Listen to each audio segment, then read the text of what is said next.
programang ito ay rated SPG. Striktong patnubay at gabay ng magulang ang kailangan. Maaaring may masiselang tema, lengguwahe, karahasan, sexual, horror o droga na hindi angkop sa mga... Isisiwalat na nga ni Divina ang katotohanan dito nga kay Charlene na si Divina nga ang ina nito ni Liberty at ang ama niya ay ito ngang si Raymond. Kaya naman nga't magugulantang nga itong si Charlene sa narinig niya nga dito kay Divina.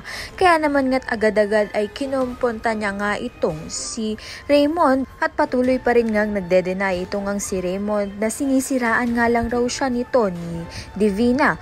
Ngunit alam naman nga talaga ni Raymond ang katotohanan na ito ngang si Liberty ay anak nga niya dito kay Divina. Nagawa pa ngang magtaksil nito ni Raymond bago pa nga niya pakasalan itong si Charlene. Kaya naman nga't itong si Charlene ay laking ngang pagsisisi kung bakit nga niya pinili itong si Raymond na manloloko. Kung nalaman nga lang ni Charlene noon ng mas maaga pa ay baka si Adrian nga ang mapili mapangasawa nga nito ni Charlene at hindi nga itong si Raymond.